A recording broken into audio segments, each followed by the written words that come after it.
Hi, I'm Danielle. Hi, I'm Adam. I'm Cara. I'm Aaron. And I'm Eric Jensen, and this is a narrative speech. Most of us have moved at some time or another in our life and have experienced the joys and the challenges of change. If you've ever had to adjust to change in your life, then you can relate to some of the changes and challenges that me and my family have had moving to Nebraska from California and the West Coast. When we moved to Nebraska, it really required quite a bit of adjustment to a lot of changes.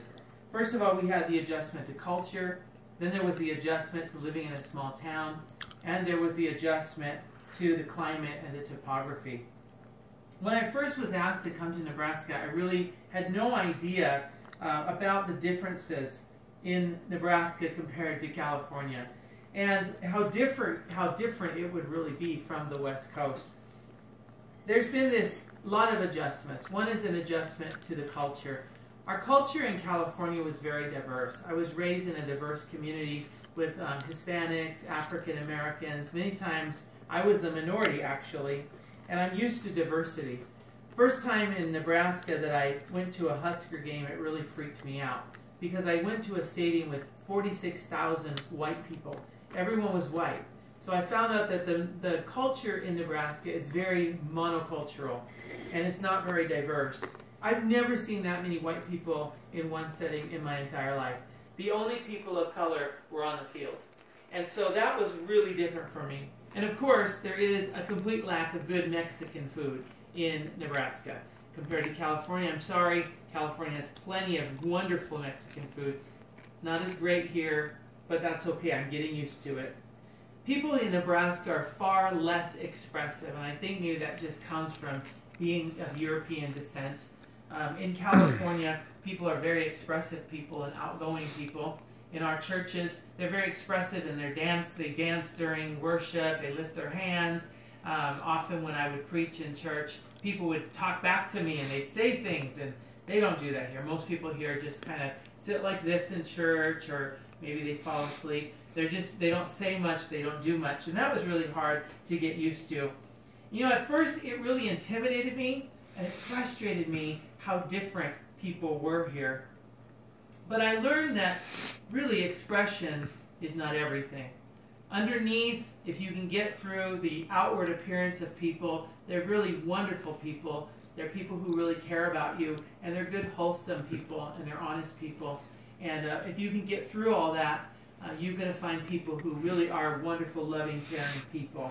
Once I adjusted my viewpoint, then I could stop judging people, and I could stop criticizing them, and I could really accept people for just who they were and enjoy them for who they were.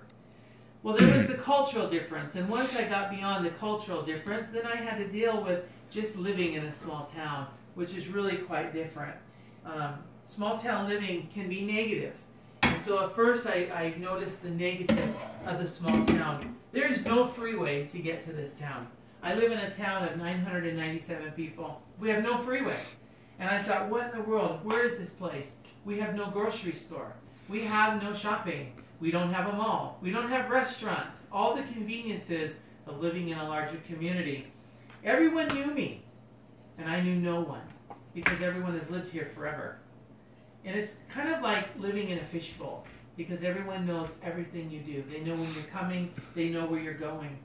And it's hard to fit in here. It's hard to get in, because since everyone has lived here for so long and knows everyone, they haven't developed the skills really of including people and letting people into their world. So it's really hard to break in. But I had to also begin to realize the positive things and focus on the positive things about a small town. Yes, everyone knows you, and you can get to know everyone. You can actually know your neighbors. You can know the people in this community. Everyone's watching me, and everyone's watching my kids. There could be a real positive thing about that, because people look out for you here. My kids don't get away with anything, because I'll get a call from someone saying, you know, your son just ran that stoplight, or the stop sign, and didn't stop fully and completely. That's not okay. And so it can be irritating, but at the same time, it's wonderful to know people care, and they're watching out for me and my family. There's no crime, which is a huge plus. My children are safe. They can go in the street, they can play outside, and everyone's safe. everywhere you go, there's good and there's bad in every situation. And it was, and it continues to be, a very important situation for me and my family to focus on the good instead of the bad. Lastly, there was the adjustment to the topography and the climate of Nebraska. The climate and topography in California is very diverse. We were an hour away from the beach, an hour away from the mountains, an hour away from the desert, and we had farmland all around us. I love to hike, and there's lots of hiking opportunities and wonderful, beautiful places to hike by lakes and streams and rivers and the ocean. Nebraska is flat. There's no diversity of topography. Where do you hike in this place? There's no beautiful mountains and rivers and streams and all those things. And the weather. It is cold up in here. This is a cold place to live. And we don't get below 20 degrees in California, hardly ever. On the rare occasion, maybe at 3 a.m., you're not outside anyway. And so I went down to my basement when I first moved here. And what is this big cement bunker? There is a cement bunker in my basement. And someone said, that is where you go when you have a tornado. Are you kidding me? There are tornadoes here and I need a cement bunker in my basement. We certainly don't have that in California. And then we have the heat and the humidity. That's crazy. My daughter goes outside and her hair just goes from the humidity. It's crazy. We don't have to deal with those kind of things in California. So I had to learn to appreciate the positive things about differences. For one thing, Nebraska has changes of seasons. That's kind of nice. As soon as you get sick of winter, it's spring. You get sick of spring, it's summer. You get tired of summer, now it's fall. So I love the changes of seasons. Thunderstorms are awesome. My family and I like to sit outside on the porch and watch the storms roll in and out. And you know what? Snow can be fun. And so there's some wonderful things about the differences. It may have been a challenge for me and my family to adjust to all the changes in Nebraska.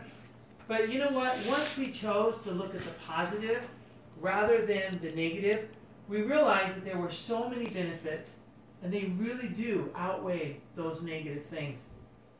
Listen, change in life is inevitable. Whether you're changing your location, changing a job, or just changing because of your age, there will be change. You can't avoid change, and you really can't always control the change. But there's one thing you can control. You can control your attitude, and you can control your outlook. And you can choose to have a positive attitude about the change and see the things that are positive.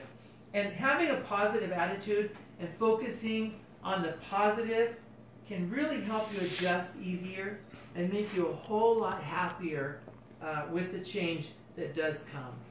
Take it from me. Thank you so much for listening tonight.